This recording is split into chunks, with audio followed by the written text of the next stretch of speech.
अब देखो जैसे यहीं हम देखें जो भी ये कोड है यहाँ कुछ गलत है तभी रेड कलर से है ना। अब जैसे देखो इंपोर्ट स्टार, जैसे तुमको हम लोगों ने जैसे एक दिन हमने ही बता दिया था ना। ठीक है, एक काम करते हैं, जैसे मान लो एक यहाँ पे है aman.js, एक काम करते हैं थोड़ा एक साफ सुथरा अलग से बनाते हैं।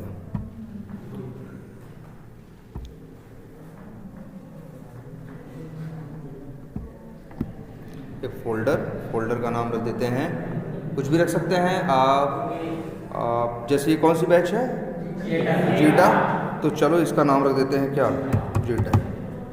ये हो गया, समझो मेरा प्रोजेक्ट हो गया। और अपना ये VS कोड उठाते हैं, यहाँ फाइल में आते हैं और ओपन फोल्डर करते हैं और डेस्कटॉप पे आते हैं, जीटा को सिलेक्ट करते हैं, सिलेक्ट फोल्डर करते हैं, वो फोल्डर ओपन हो गया। अब तो हम लोग मॉड्यूल बना के कोड लिख सकते हैं ना। लेकिन एक और याद रखते हैं, एक बात और याद करते हैं, हम लोग जब कोड लिखते हैं ना, हमारे कोड को क्या बोलते हैं हम लोग, सोर्स कोड। क्या बोलते हैं, सोर्स कोड। एक नाम है, जैसे जो हम लोग कोड लिखते हैं, जैसे ये जो तुम लोग कोड लिखे थे अपने हाथ से, इसको क्या बोलते हैं, सोर्स कोड। हाँ, SOURC। अच्छा एक मिनट भाई, कंफ्यूजन ना हो, सोर्स कोड। जो कोड हम डेवलपर प्रोग्रामर्स लिखते हैं उसको हम लोग बोलते हैं क्या है, सोर्स कोड। कोड एक और भी होता है, अभी तुम लोगों ने देखा नहीं क्योंकि तुम लोग जावा नहीं पहले पढ़े, तुम लोग सीधे क्या पढ़े, जावास्क्रिप्ट। तो एक कंसेप्ट होता है कंपाइल का, तो इसीलिए सोर्स कोड भी होता है। एक होता है कौन सा, बाइट कोड। बाइट कोड ऐसा कोड होता है जो हमारे तुम्हारे समझने के लिए नहीं होता, उसे सिर्फ कंप्यूटर समझ सकता है। बाइट कोड, अच्छा एक मिनट, तुम लोग को शुरू में वीरेंद्र सर ने टाइप स्क्रिप्ट दिखाया था ना, वो कंपाइल कराते रहे होंगे, है ना। तो मतलब मेरा ये कहने का मतलब एक सोर्स कोड होता है और एक क्या होता है, बाइट कोड। जावास्क्रिप्ट में वो बाइट कोड है ही नहीं, जावास्क्रिप्ट में सिर्फ क्या है, सोर्स। तो जो हम लोग कोड लिखते हैं उसको हम लोग बोलते हैं क्या, सोर्स कोड। तो इसीलिए अक्सर प्रोग्रामर्स के अंदर एक हैबिट देखोगे तुम, प्रैक्टिस, कि वो ये जैसे जीटा हो गया उनका क्या प्रोजेक्ट जिस पे काम कर रहे हैं, फिर उसके अंदर आएंगे, यहाँ देखो फोल्डर बना सकते हैं ना, एक न्यू फोल्डर करेंगे और फोल्डर का नाम रख देंगे क्या, बोलो, SRC। अब सोर्स भी नहीं लिखते, शॉर्टकट में क्या लिखते हैं, SRC। पूरी दुनिया जो कंप्यूटर यूज करती है, जो प्रोग्रामर्स हैं वो जानते हैं, अच्छा SRC मतलब क्या, सोर्स कोड। ये वो जगह है जहाँ कोड लिखना है। किसी का भी सिस्टम उठा के देखोगे जो नौकरी करता होगा, कोड लिखता होगा, अंदर जाके देखोगे तो उसके सिस्टम में एक फोल्डर प्रोजेक्ट का होगा और प्रोजेक्ट के अंदर एक फोल्डर और बनाया होगा का, SRC। बाकी जो चीज़ बनाता है सब उसी SRC के अंदर। चलो ये है। अब यहाँ आते हैं, न्यू करते हैं और यहाँ पे कुछ बनाते हैं, जैसे मान लो एक वो बनाते हैं, एक मॉड्यूल बनाते हैं और लिख देते हैं, इसका नाम रख देते हैं मैथ या मैथ_वर्क्स डॉट, या फिर ऐसे लिखते हैं मैथ_works.js। एक बन गया। एक और बना लेते हैं ऐसे ही, उसका नाम रख देते हैं test.js। एक और बना लेते हैं, सपोज करो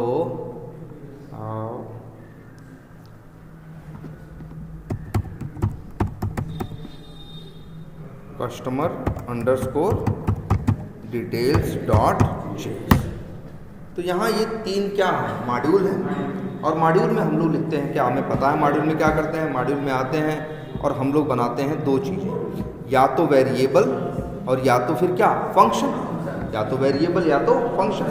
चलो लिखते हैं, कुछ वो बनाते हैं, जैसे कुछ फंक्शन बनाते हैं, जैसे क्या लिखते हैं, फंक्शन। और फंक्शन मान लो लिखते हैं एक ऐड, है ना, क्या रख दिया, ऐड। और इसके अंदर दो नंबर हमें क्या करने हैं, ऐड करने हैं। इसीलिए तुमको सिखाए थे कंसेप्ट ना पैरामीटर का। ऐसे तो नहीं तो फिक्स दो नंबर जोड़ोगे तब तो हमेशा उत्तर क्या आएगा, फिक्स ही आएगा। इसीलिए कंसेप्ट बहुत जरूरी कंसेप्ट है। हम यहाँ दो पैरामीटर मान लेते हैं, जैसे क्या, num2। अब यहाँ लिखते हैं लेट रिजल्ट बराबर num1 प्लस num2। तुम्हें पता है ये जो रिजल्ट वेरिएबल है क्या है, ये ऐड फंक्शन का वेरिएबल है ना। आज से नाम भी रखते हैं, जो वेरिएबल किसी फंक्शन का रहेगा उसको हम लोग क्या बोला करेंगे मालूम है आज से? Local variable. लोकल का मतलब क्या होता है? जो चीज़ किसी सीमा में रहे उसी को लोकल कहते हैं ना। हाँ, जो मतलब, तो इसको क्या बोलेंगे? Local variable. ठीक है। और तुम्हें पता है ये वेरिएबल फंक्शन के बाहर इस्तेमाल नहीं हो सकता। अगर किसी को बाहर लेना है तो पहले इसे क्या करना होगा? यहाँ रिटर्न। अब कोई भी कॉल करेगा ये फंक्शन तो रिजल्ट की वैल्यू उसको रिटर्न होके मिलेगी, और इसको हम कहीं से भी कॉल कर सकते हैं। अब चलो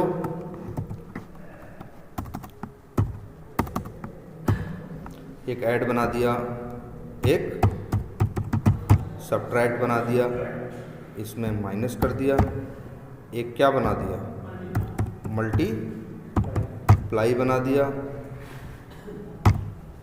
इसमें मल्टीप्लाई कर दिया। बढ़िया है कि नहीं? 3 फंक्शन बन गए। लेकिन तुमको पता है ये फंक्शन इसी मॉड्यूल में यूज़ होंगे, इस मॉड्यूल के बाहर यूज नहीं होंगे। अगर बाहर इन्हें यूज, तुम्हें लगता है कि इनकी ज़रूरत बाहर वालों को पड़ेगी, तो अब हमें यहाँ क्या जोड़ना पड़ेगा? इसको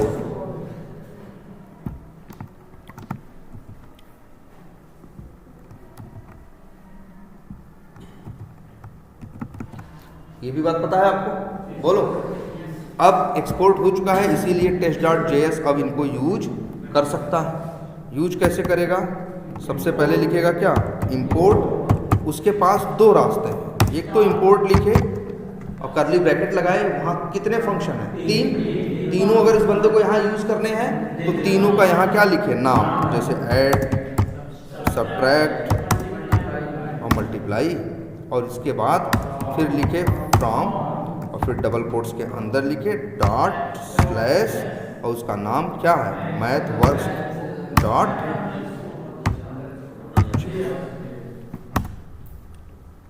अब हो गया कि नहीं हो गया? अब परफेक्ट है, ठीक है। और इसके बाद अब अगर हम चाहें तो ऐड फंक्शन को कॉल कर सकते हैं। और देखो ऐड फंक्शन क्या मांगता है? पैरामीटर मांगता है ना, num1 num2। 2 नंबर मांग रहा है तो भाई 2 नंबर क्या करो, इसको भेज दो। चलेगा कि नहीं चलेगा ये? तो भैया कंसोल नहीं कराओगे तो चलेगा नहीं, ये कौन कह दिया तुमसे? चलेगा। वो बात, हम ये बात ही नहीं कि रिटर्न करेगा कि नहीं करेगा, प्रिंट करेगा कि नहीं करेगा। हम इतनी सवाल पूछे कि चलेगा कि नहीं, तो चलेगा। आप अगर इस मॉड्यूल को रन करोगे, रन बटन पे क्लिक करो, ये मॉड्यूल चलेगा। ये जब मॉड्यूल चलेगा तो सबसे पहली लाइन पढ़ेगा। पहली लाइन पढ़ेगा, यहाँ उसको पता दिया गया है। अच्छा, ये फ्रॉम करके क्यों लिखा गया है? ये कहाँ पाएगा?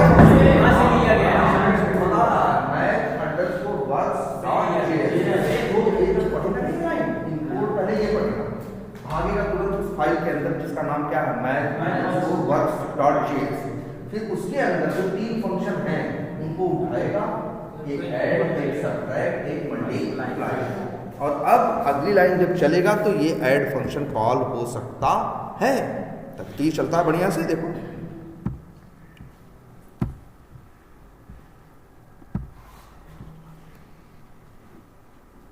ये चल गया। प्रिंट नहीं हुआ तो क्या हुआ भाई? नहीं प्रिंट कराओगे तो नहीं होगा, लेकिन चलेगा, चलेगा। ऐड फंक्शन चलेगा।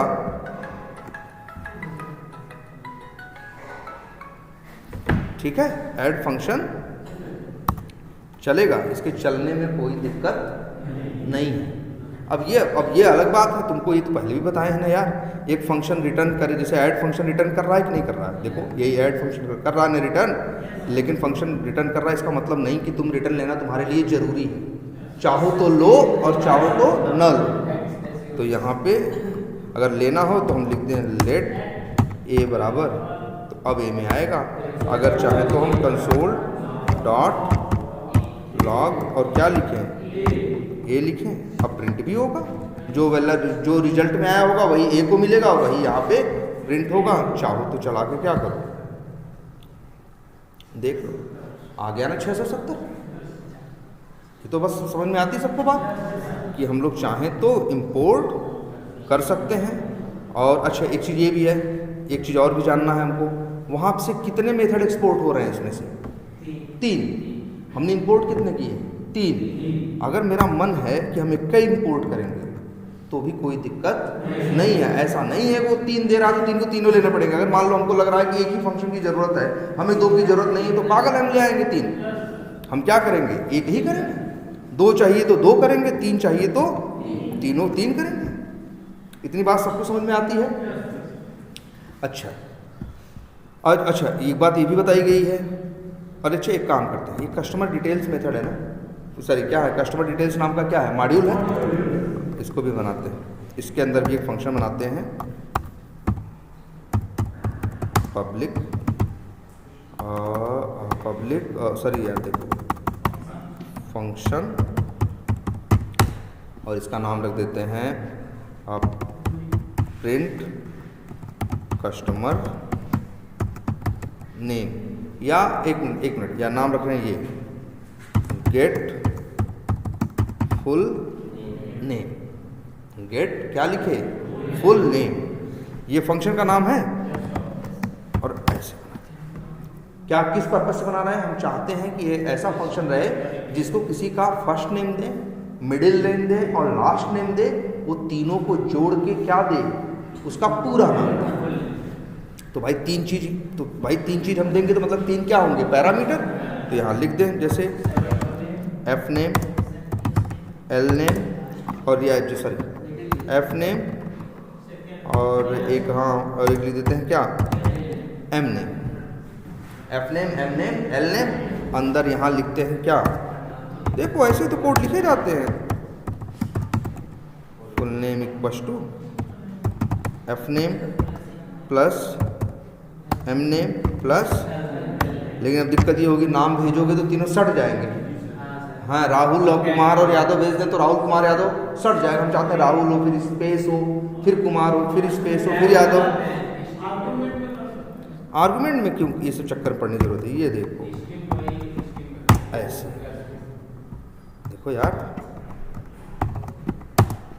अब देखो ना, अब क्या प्रिंट होगा, एफ नेम जो जैसे राहुल भेजे, फिर क्या स्पेस, एम नेम जैसे कुमार भेजे प्लस स्पेस, फिर एल नेम यादव भेजे, तो प्रिंट क्या होगा, राहुल स्पेस कुमार स्पेस यादव।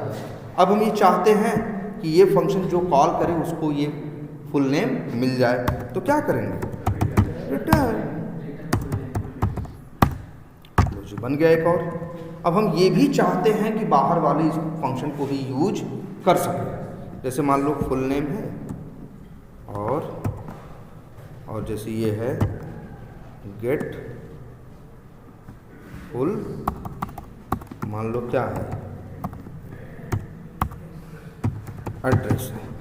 इसमें मान लो हम पैरामीटर मान लिए हैं एक क्या विलेज, और एक मान लिए हैं मान लो क्या या सिटी मान लिए हैं, और एक मान लिए हैं क्या, मान लो स्टेट। ठीक, मान लो ऐसे कर दिए। तो फिर यहाँ भी जोड़ दें ऐसे क्या, विलेज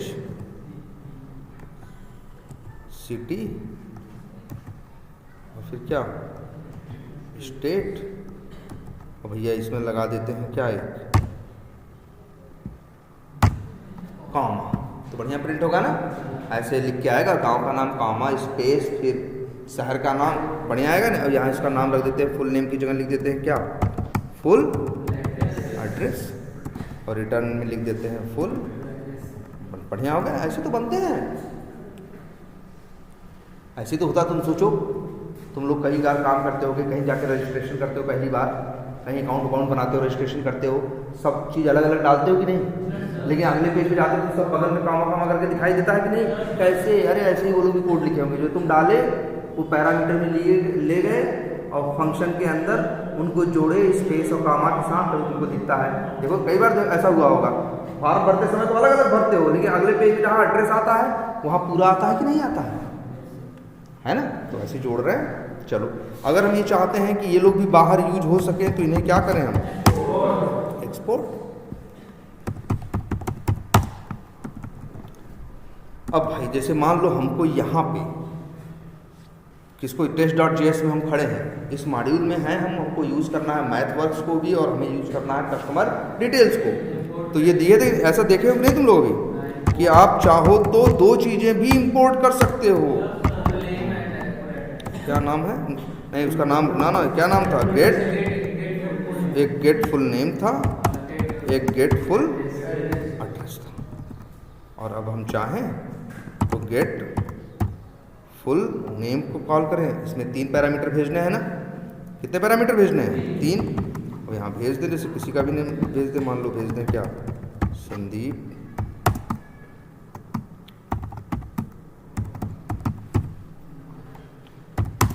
जैसे कुछ भी भेज दें वर्मा, ठीक है? तो ये फंक्शन चलेगा, रिटर्न करके देगा।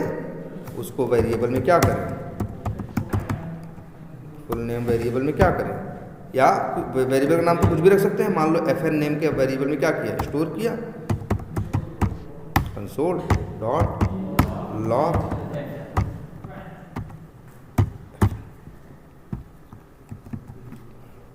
चलो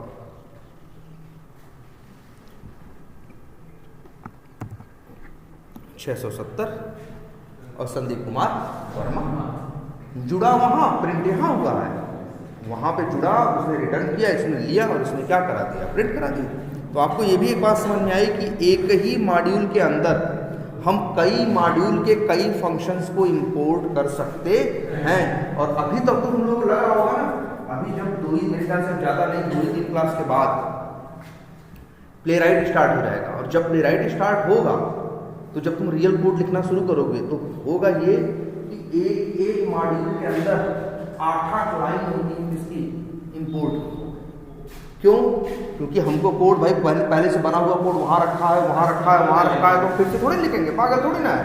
हम उसे क्या करेंगे? सिंपली इंपोर्ट करेंगे ना। अब जैसे यही देखो, हमें जरूरत थी किसकी? ऐड की भी और गेट फुल नेम की।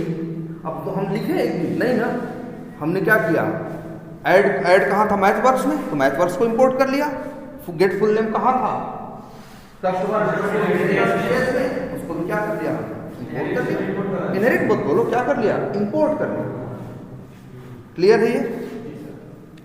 तो चल रहा है बढ़िया, कोई दिक्कत? अच्छा, ये भी जानते हो। अच्छा, यहाँ पे 3 मेथड है, यहाँ 3 फंक्शन है ये एक्सपोर्ट में। तो यहाँ इंपोर्ट में भी हमने कितने का नाम लिखा? 3। और अक्सर आगे जाके देखोगे तुम्हें ऐसा मिलेगा कि एक मॉड्यूल के अंदर 45 फंक्शन है और दूसरे मॉड्यूल में 45 की तुम्हें ज़रूरत पड़ सकती है या पड़ेगी। तो हाँ, अब यहाँ 45 को इंपोर्ट करना तो बेवकूफ़ी हो जाएगी ना। इसी वजह से जैसे यहाँ 3 इंपोर्ट किए हैं, इसीलिए क्या सिखाया गया था? क्या? स्टार। स्टार का मतलब, पहली बात तो स्टार वर्ड का मतलब जानो, कंप्यूटर में बहुत जगह मिलेगा स्टार का मतलब होता है ऑल। सिर्फ यही नहीं, स्टार चाहे जावा में दिखेगा, चाहे जावा कहीं दुनिया में दिखाई देगा कंप्यूटर की भाषा में, तो स्टार का मतलब क्या होगा? सब या ऑल। तो इंपोर्ट स्टार। अब फिर यहाँ देखो देना पड़ता है एक नाम, एक यहाँ देना पड़ता है क्या? नाम। अब जब तुम नाम से इंपोर्ट कर रहे थे तो जो नाम वहाँ था वही रख देते हैं, लेकिन यहाँ नाम एज और कोई भी एक नाम दो, कुछ जो तुम्हारे मन में है। मन करे एक्स दे दो, मन करे तो एक्स दे दो, या मन करे तो मैथ वर्क्स दे दो, या हाँ मैथ डब्ल्यू दे दो, कुछ भी दे सकते हो, या चाहो तो क्या दे सकते हो? एक्स। लेकिन अब देखो कुछ अंतर है। अब अंतर ये है, ये ऐड मेथड अब सीधे नहीं चलेगा,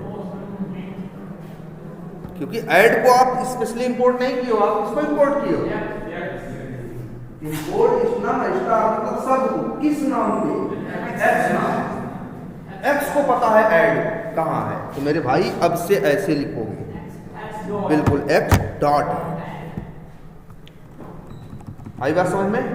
और इसका यूज हम लोग बहुत बार करते हैं, क्योंकि ऐसा तुमको मिलेगा कि एक मॉड्यूल बनाए होगे, उसमें 40 फंक्शन तुम्हें अपने हाथ से बनाए होंगे, और दूसरे मॉड्यूल में तुम्हें उन 40 की ज़रूरत है, तो 40 तो इंपोर्ट थोड़ी करेंगे हम। वही इंपोर्ट स्टार एज एक नाम दे देंगे, उसी नाम पे सब आ जाएगा, फिर एक्स डॉट करके ऐड, यही थोड़ी ना सिर्फ ऐड ही कॉल कर सकते हैं, एक्स डॉट करोगे सब आएंगे, मल्टीप्लाई करें,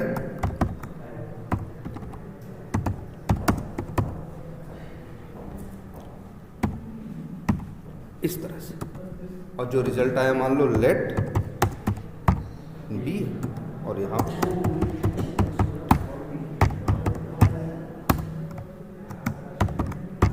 बोलो भाई ये बात सबको समझ में आ रही है कि नहीं? ये तो आई थिंक सर पढ़ाए भी होंगे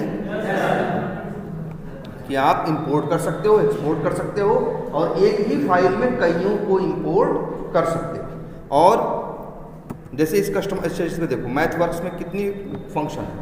3। कितने एक्सपोर्ट किए? 3, इसलिए तीनों मिल रहे हैं। अगर मान लो इसके आगे हटा दे तब, तो अब ये बाहर हम यूज नहीं कर पाएंगे, लेकिन इन दोनों को बाहर यूज कर सकते हैं ना, ये तो पता है आपको। अच्छा एक बात और, अब लिखते हैं मान लो लेट, वेरिएबल का नाम रखते हैं empty इक्वल्स टू 1000। अब बताओ अभी क्या हम इसको बाहर यूज कर सकते हैं? नहीं। तो जो मॉड्यूल वेरिएबल्स होते हैं उनको भी आप बाहर एक्सपोर्ट लगाने के बाद यूज कर सकते हो। तो बताओ हमको लास्ट में अगर हम यहाँ प्रिंट करें कंसोल, वेरिएबल का नाम क्या था? empty log, अगर सीधे empty लिखें तो नहीं होगा ना, सीधे empty लिखें तो नहीं होगा, मैथवर्क्स का है।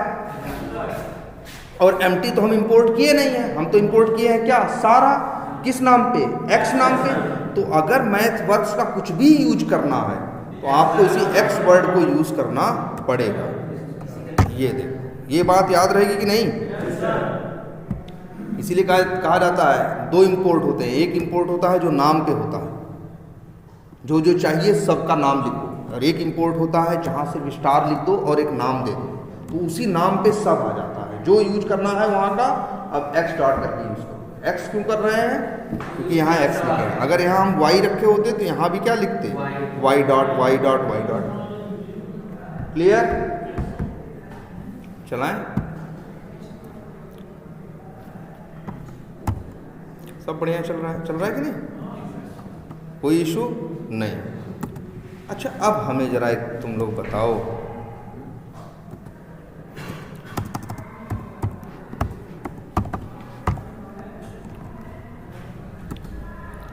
अब क्या प्रिंट होगा? सबसे बोलो। अब यहाँ एक बात समझनी है, लाइन नंबर 11 जब आखिरी लाइन चलेगी तो क्या प्रिंट होगा? क्यों? हाँ, तो तुमको देखो इसमें यहाँ समझनी कौन सी बात है? यहाँ समझने वाली बात ये है कि जब आप किसी जैसे test.js को रन करोगे, जब वो रन करोगे तो सबसे पहली लाइन नंबर पढ़ेगा, और क्या पढ़ेगा? इंपोर्ट। इंपोर्ट में तुमने लिखा है पता किसका? mathworks.js का, तो फिर पहुंचेगा किसके पास? mathworks.js के पास। जब इसके पास पहुंचेगा तो इसके फंक्शन और वेरिएबल देता है ना। लेकिन याद रखना, अगर मॉड्यूल में कोड लिखा है तो मॉड्यूल का कोड पहले याद रखना। जब एक मॉड्यूल इंपोर्ट होता है तो उसकी चीज़ें मिलती हैं कि नहीं? लेकिन याद रखो जब इंपोर्ट होता है तब मॉड्यूल चलता है। जैसे एक चीज़ दिखाते हैं, और रुक जाओ, ये सब हटाओ, एक काम करते हैं, सब कर देते हैं क्या? कमेंट।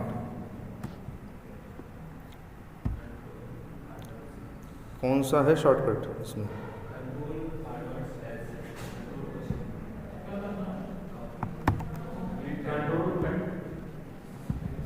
क्या करते हैं? हाँ, कंट्रोल स्लैश से। चलो ये कोड लिखा है, ये इंपोर्ट किया और कुछ नहीं किया है ना। एक काम करना और देखना ध्यान से, यहाँ लिखे हैं हम, यहाँ भी तो लिख सकते हैं। भाई मॉड्यूल में कोड तो लिख ही सकते हो। मान लो यहाँ लिख दें एक्स, सॉरी एक्स करें एम्प्टी। अब जरा इसको रन करो।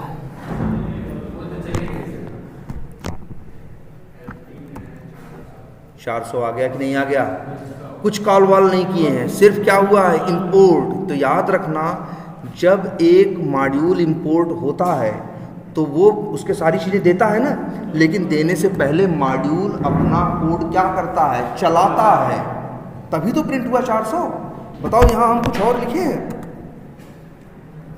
कुछ नहीं लिखे हैं ना, चला किसको रहे हैं। और याद रखना, हम math_work.js को नहीं चला रहे हैं, हम किसको चला रहे हैं, test.js को। और test.js के अंदर मैथ वर्क क्या हो रखा है, इंपोर्ट हो रखा है। तो अगर कोई मॉड्यूल इंपोर्ट हो रहा है तो उस मॉड्यूल की लाइनें अपने आप चलेंगी, बस फंक्शन नहीं चलेंगे, क्योंकि फंक्शन ऐसी चीज होती हैं जो कॉल करने पे चलते हैं, अपने आप नहीं चलते। हाँ बिल्कुल, अरे लो ये भी कर दें ऐड। भाई यहाँ अंदर भी तो कॉल कर सकते हो। मान लो 22 44, ये रिटर्न किया, रिटर्न करके लेट पी नाम के वेरिएबल में क्या किया, स्टोर किया, और फिर लिखा क्या, console.log, और फिर क्या लिखा, पी।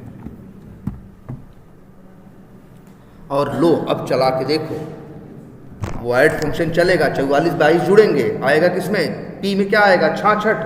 देखना 66 भी प्रिंट होगा। बिल्कुल पूरा मॉड्यूल चलेगा। समझ रहे हो इसकी, ये बात समझो। जब आप एक मॉड्यूल को इंपोर्ट करते हो तो इंपोर्ट होता है, पहले अपने आप को क्या करता है, वो चलाता है। चलाने का मतलब सिंपल सा यही है कि मॉड्यूल के कोड को चलाता है। अगर मॉड्यूल में कोई कॉल हुआ है तो चलेगा, नहीं कॉल हुआ है तो नहीं चलेगा। याद रहेगी ये बात, ये देख लो, ये जरूरी कंसेप्ट है समझना। मतलब तुम ये समझ लो, ऐसा नहीं सिर्फ इंपोर्ट होता है तो ले आके दे दिया ना। जब एक मॉड्यूल इंपोर्ट होगा तो मॉड्यूल के अंदर का कोड चलेगा भी, हाँ फिर इंपोर्ट होगा, ठीक है।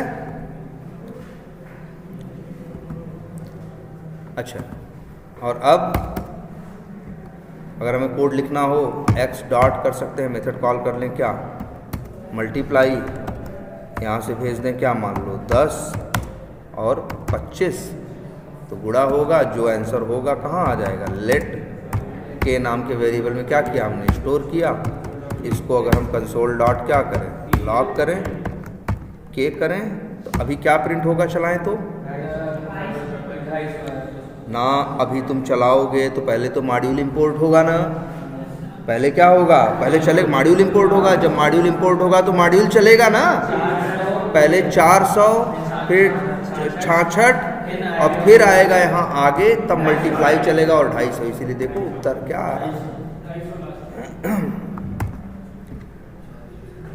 और एक चीज ये सब देखो, तुम्हें डाउट है किसी चीज़ पे कि जैसे मान लो कभी है तो मैथ वर्क्स चलता है ना, चल रहा है कि नहीं चल रहा है, हम इसे कंफर्म कर सकते हैं कैसे चल रहा है। कैसे, मैथ वर्क्स के अंदर जाओ, यही लाइनें चल रही, तुमको डाउट को पैदा कर रही थी ना, इन लाइनों पे लगा दो क्या यार, ये सिखाए तो है ब्रेक पॉइंट, सबसे बढ़िया चीज।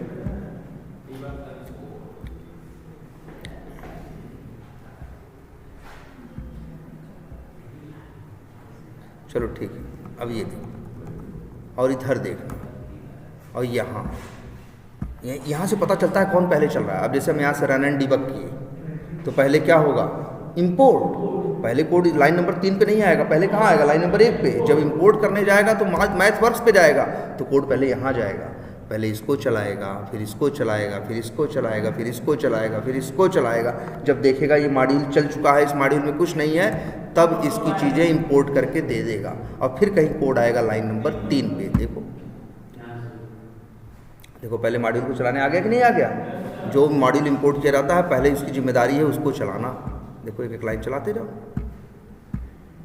ये देखो अब आया लाइन नंबर 3 पे ना, क्लियर है ये। तो ये कुछ नया मिला ना, कि सिर्फ मॉड्यूल इंपोर्ट होने का मतलब ये मत समझ लेना कि मॉड्यूल सिर्फ अपनी चीज़ें ले आके दे दिया, उसके पहले मॉड्यूल चलता भी है। उसके पहले मॉड्यूल चलता भी है। और लेकिन अच्छा, लेकिन एक बात और, अगर मेरे मॉड्यूल में कोई कोड ही ना हो तब सही है, तब सिर्फ सीधे चीज़ें इंपोर्ट होके वहाँ पहुँच जाएंगी।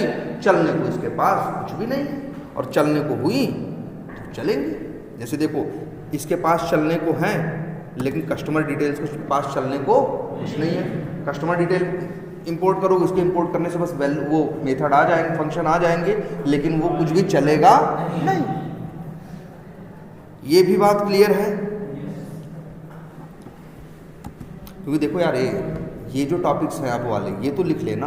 अब ट्रिकी चीज़ें स्टार्ट होंगी। अब रूल्स होंगे कि ये यहाँ चलेगा, इस कंडीशन में नहीं चलेगा, पहले मॉड्यूल चलेगा, इसका फ्लो अब आपको लिखना पड़ेगा। अच्छा, एक चीज़ और देखिए इसी में,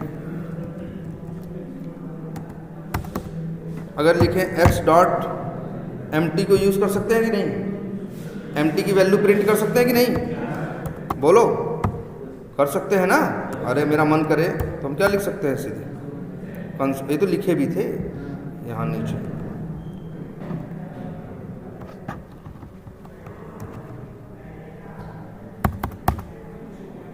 अब चलेगा तो क्या प्रिंट होगा?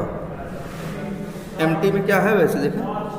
अब देखो, जब ये पहले इंपोर्ट होने जाएगा तो mt में 1000 आएगा, फिर mt में क्या आएगा? 400। तो 1000 छोड़ के क्या ले लेगा? 400। तो प्रिंट क्या होगा? 400।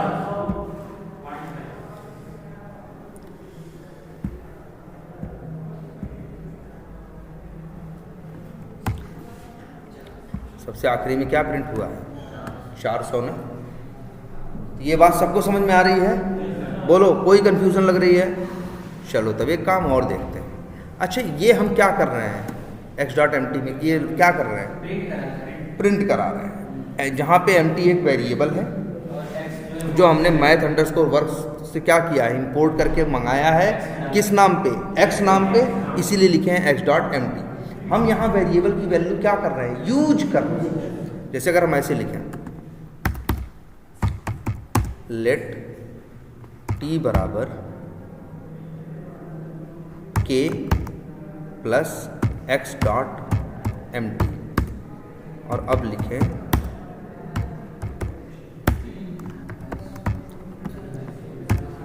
अब क्या होगा बताओ? अब देखो, k में क्या उत्तर आएगा? 250 आएगा। x.mt में क्या आ रहा है? 400। 400 और 250 जुड़ेंगे तो t में क्या आएगा? 600। मैं 400 और 250 कितना हो जाएगा? 650। चलाओ।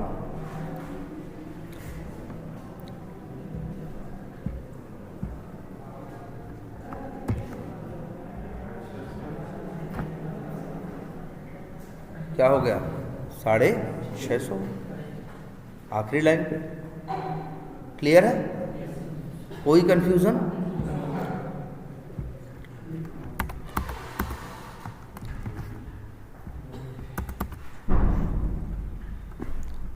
बोलो, सब बढ़िया चल रहा है? अच्छा, अगर हम ये लिख दें तो x.mt बराबर 900, अब क्या उत्तर आएगा?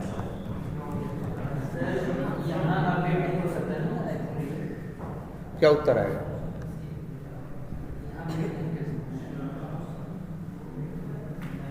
अच्छा, mt किसका वेरिएबल है?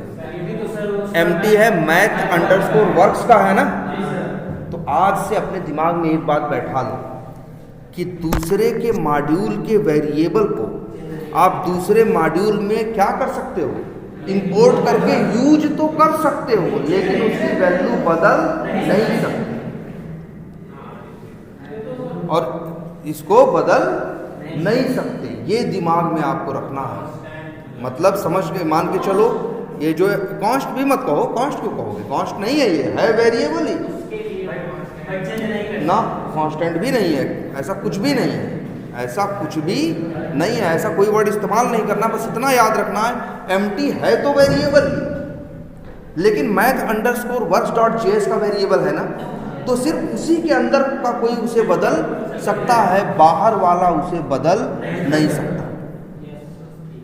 बाहर वाला जब भी बोलेगा, बदलना चाहेगा, बदले। समझो ऐसा ही है, जैसे मान लो कोई दूसरे के घर का लड़का हो, ठीक है, अब वो आ रहा है, अब जब भी पूछते हो वही जवाब देता है जो उसके घर वाले उसको सिखा के भेजे। तुम कुछ समझाते हो तो सुनने तैयार ही नहीं होता, कहता ना भाई तुम्हारी बात नहीं सुनेंगे, हमें जो बोलना हम तो वही बोलेंगे जो घर वाले हमारे सिखा के भेजे। आप जो घर वाले बताए हैं पूछो, हम बता दे रहे हैं। जैसे ये है एमटी बता दे रहा है मेरे पास क्या है, 400 है ले लो 400।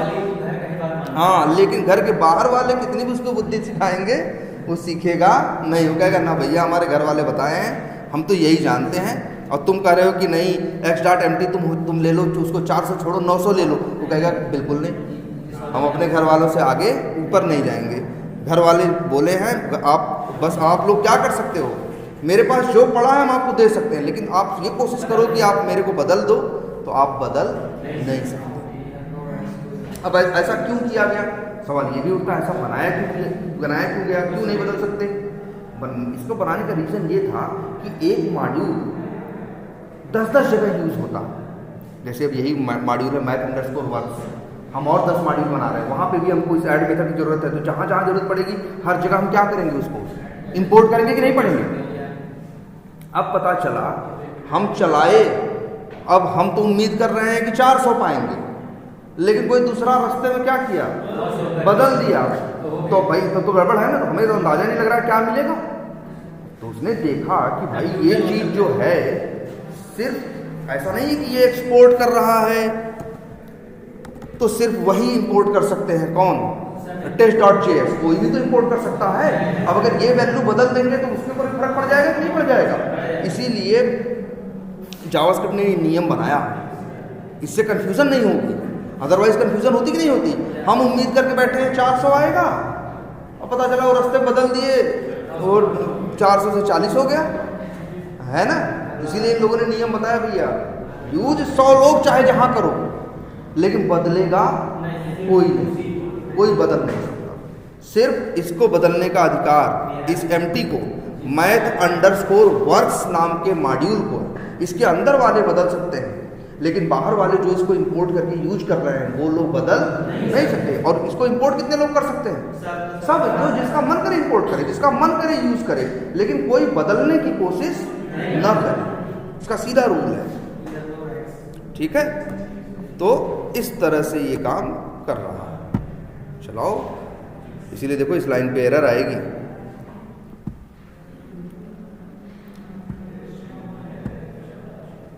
देखो कंट्रोल जे करो, देखो एरर आई कि नहीं आई। और एरर का देखोगे नाम तो लिखा होगा किस लाइन पे आएगी, ये बता रहा है, can not assign to read only property empty of object. सब मतलब क्या है,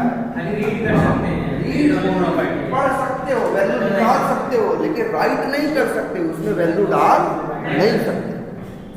क्लियर है ये,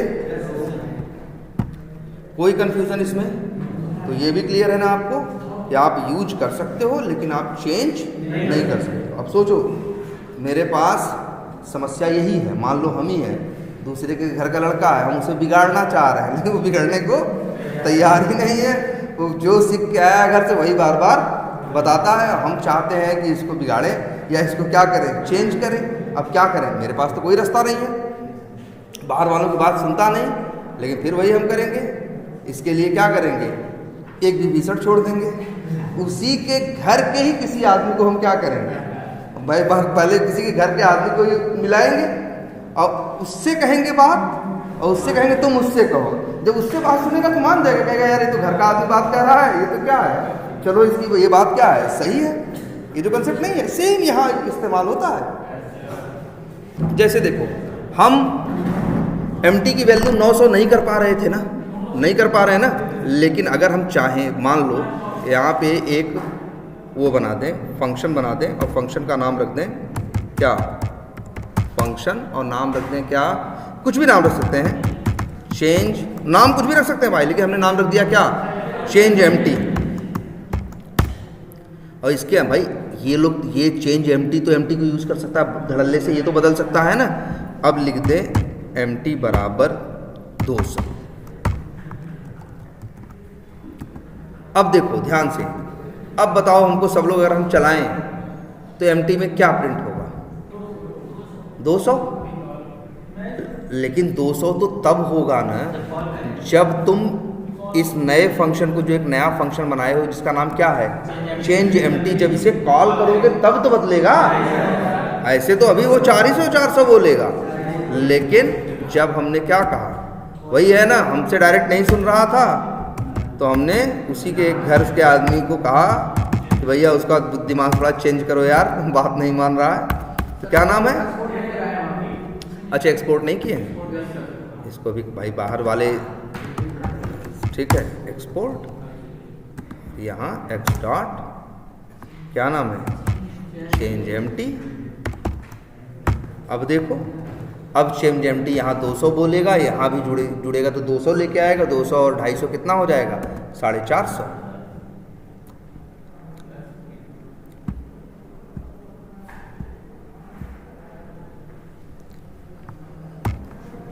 आया ना, 200 भी आया और क्या आया, 450। इसी की वैल्यू पहले 400 थी, देखो कहाँ और प्रिंट हुआ है, अच्छा अंदर कहीं प्रिंट हुआ है कहीं और प्रिंट हुआ है क्या,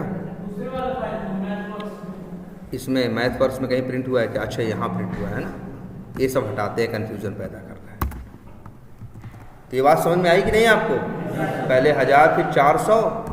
तो अगर देखो यही चेंज एम्प्टी से पहले पूछो, यही लाइन कहाँ लिख दो, चेंज एम्प्टी से पहले, तो यही बोलेगा क्या, 400, लेकिन ये फंक्शन चलते ही क्या बोलेगा, 200। तो समझ तो वहाँ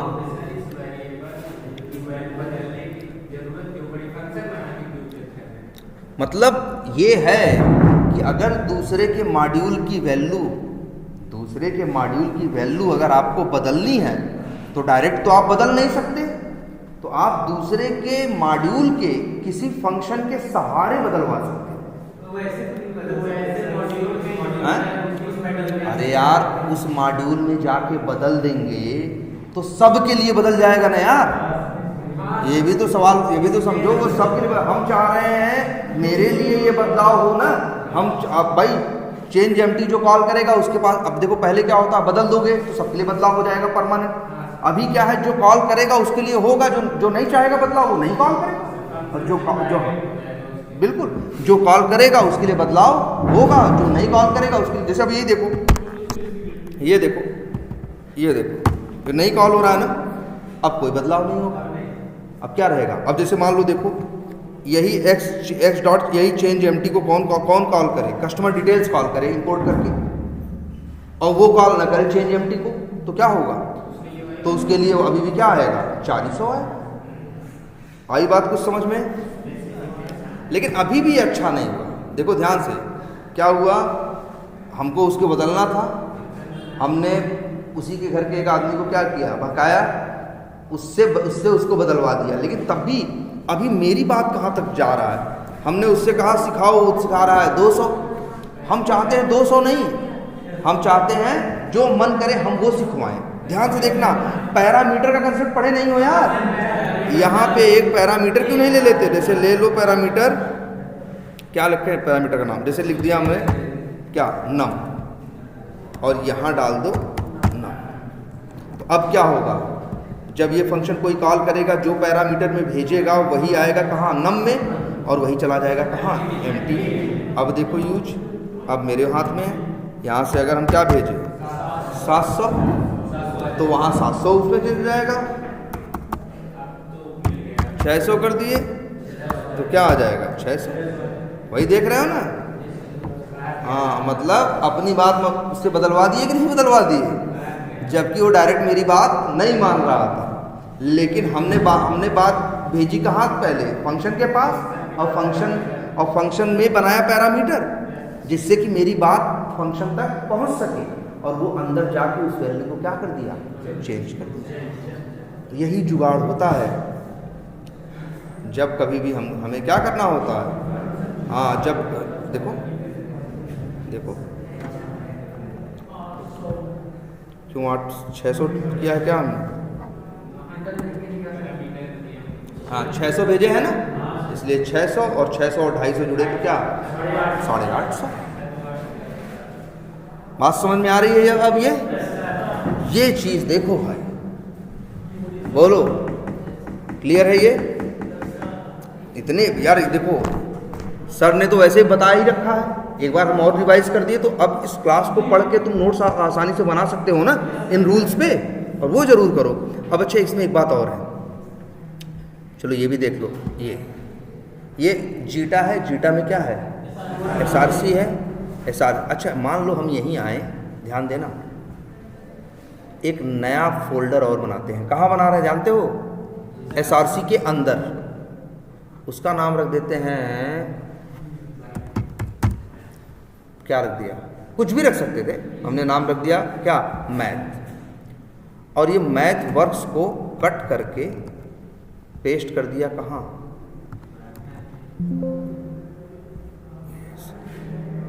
अब बताओ क्या मेरा कोड चलेगा? अब ये भी आज सीख लो भाई, बहुत जरूरी बात है। तुम लिखे हो import star as x from ./mathworks.js। ये तब लिखा जाता है जब दोनों मॉड्यूल एक ही कमरे में रहते हो या एक ही फोल्डर के अंदर रहते हो, जबकि यहाँ केस दूसरा है। test.js कहाँ रहता है? SRC में।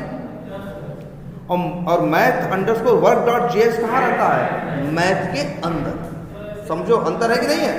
तो अब अगर अब तुम जिससे कहोगे रन करो, नहीं रन कर पाएगा बेचारा। क्यों? जाएगा इंपोर्ट करने, पढ़ेगा mathworks.js, वो ढूंढेगा SRC के अंदर mathworks.js कहाँ है, तो SRC के अंदर नहीं है। SRC में मैथ है, मैथ के अंदर है ना? तो अब ये नहीं काम करेगा। काम करने का तरीका ये है,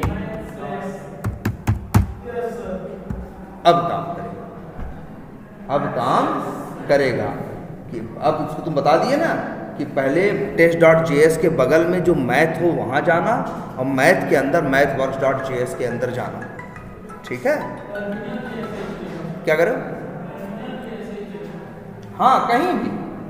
ये बात समझ में आ रही है कि नहीं? एकदम क्लियर है ये?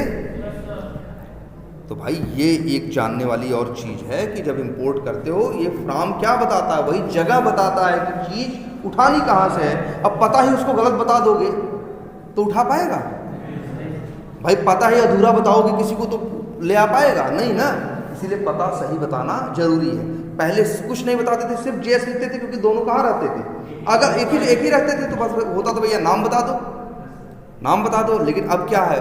वो अलग कमरे में है और वो अलग कमरे में है, तो नाम से काम नहीं चलेगा। पहले कमरा बताओ और तब नाम बताओ ना। कमरा बताओ फिर क्या बताओ? नाम बताओ। डायरेक्ट तुम वहाँ नहीं पहुँच सकते। तो ये चीज़ देखो, तो ये इंपोर्ट एक्सपोर्ट में आपको याद रखनी है। ठीक है? और याद रखो, एक चीज़ और बता दें, लेकिन बताओ इंपोर्ट एक्सपोर्ट पढ़ाया गया, लेकिन क्या पैरामीटर कहीं पीछे छूटा? नहीं। रिटर्न पीछे छूटा? नहीं। वेरिएबल कहीं पीछे छूटा? नहीं। वो बेसिक कंसेप्ट है, वो कभी पीछा नहीं छोड़ेगा। आगे जितने भी एडवांस चीज़ें पढ़ते चले जाओगे, लेकिन वो तो मिलना ही मिलना है, इसलिए उसको तो आप स्किप नहीं कर सकते। लूप कंडीशन का इंपोर्ट एक्सपोर्ट से क्या लेना देना? भाई इंपोर्ट एक्सपोर्ट कहाँ, वो लूप कंडीशन कहाँ लगाते हो? या तो मॉड्यूल में या तो फंक्शन के अंदर। तो फंक्शन कॉल करोगे तो लूप कंडीशन लगी है तो चलेगी, नहीं लगी है तो नहीं चलेगी। मॉड्यूल अपलोड होगा तो मॉड्यूल चलेगा, अगर उसमें लूप और कंडीशन लगे हैं तो चलेंगे, नहीं लगे हैं तो जी नहीं चलेंगे। हाँ, उसमें कुछ ज़्यादा है ही नहीं। ठीक है? तो हाँ चलो, इतना हो गया। अब लेकिन देखो, लेकिन इसको ज़रा फिर से यार इसको ढंग से देख लो, क्योंकि अब अगला जो टॉपिक है वो है ऑब्जेक्ट्स का। क्लास में सिर्फ ऑब्जेक्ट, एक चीज़ होती है क्या? ऑब्जेक्ट। क्या कह रहे हो? हाँ, ऑब्जेक्ट के ऊपर एक बात आएगी। अब किसके ऊपर? ऑब्जेक्ट के ऊपर। समझ रहे हो? ऑब्जेक्ट थोड़ी अलग चीज़ है, बस वही ऑब्जेक्ट ही हमें अब सीखना है। और मेरे ख्याल से शायद 1-2 दिन का टाइम लगेगा, कोई बहुत मुश्किल चीज़ नहीं है। 1-2 दिन का टाइम लगेगा, ऑब्जेक्ट हो जाएगा। और जैसे ही ऑब्जेक्ट कंप्लीट होता है तो हम लोग गुड टू गो हैं। अब हम लोग प्लेराइट क्या कर सकते हैं? स्टार्ट कर सकते हैं। अब हम लोग ऑटोमेशन क्या कर सकते हैं? स्टार्ट कर सकते हैं। क्या करें? हाँ, तो ऑटोमेशन करने के लिए जिस टूल की ज़रूरत पड़ेगी उसी का नाम तो क्या है? प्लेराइट। बनाने वाली कंपनी का नाम है माइक्रोसॉफ्ट। माइक्रोसॉफ्ट वालों का टूल है भाई। क्या अच्छा, हम लोग तो सब दोनों पे किए हैं, वैसे बताते प्लेराइट अच्छा है। नहीं अच्छा होता तो धीरे धीरे सेलेनियम का मार्केट खाता थोड़ी ना। अगर दुनिया जा रही है, ये आया है 3-4 साल पहले, 2020-21 में आया है, और मार्केट में इसने रफ्तार पकड़ी है पिछले 1.5 साल 2 साल से, और अब तो बहुत ज़्यादा हो गया। हाँ मतलब तो इस समय कोई ऐसा, और सबसे बड़ी बात ये है कुछ चीज़ें ये ऐसी दे रहा है जो ये इसकी कनेक्टिविटी है किसके साथ, AI के साथ। मतलब चैट जीपीटी और प्लेराइट को हम चाहें तो बांध सकते हैं। तो मतलब हमें ऑटोमेशन करना है, कोड नहीं लिखना। हम चैट जीपीटी से बोलेंगे इंग्लिश में सिंपल, या हिंदी में ही बोलेंगे, अरे यार ब्राउज़र लॉन्च करके वहाँ यूज़र नेम और पासवर्ड डाल दो, कोड लिख दो मेरा। हम बोलेंगे चैट जीपीटी से, चैट जीपीटी बात करेगा किससे, एक होता है MCP सर्वर, उससे वो बात करेगा प्लेराइट से, प्लेराइट काम कोड लिख देगा। हाँ ये भी है। तो ये प्लेराइट में है, लेकिन सेलेनियम में ये फीचर नहीं है। तो इसलिए भी है इस समय भाई प्लेराइट। और वैसे भी चैट जीपीटी में पैसा किसका लगा है, माइक्रोसॉफ्ट का। अभी आगे तुम लोग पढ़ोगे वो देखोगे गिटहब, और ये VS कोड किसका है, माइक्रोसॉफ्ट का। चैट जीपीटी में भी स्टेक किसका है, बहुत ज़्यादा, माइक्रोसॉफ्ट का। तो अब प्लेराइट भी किसका है, माइक्रोसॉफ्ट का। तो सब एक ही इकोसिस्टम के हैं ना, इसीलिए आपस में इनका इंटरेक्शन अच्छा, क्योंकि बनाने वाले लोग कौन हैं, सेम ही, हाँ माइक्रोसॉफ्ट ही है। ठीक है, तो चलो इतनी आज प्रैक्टिस करो, इसकी आज नोट्स बनाओ एक।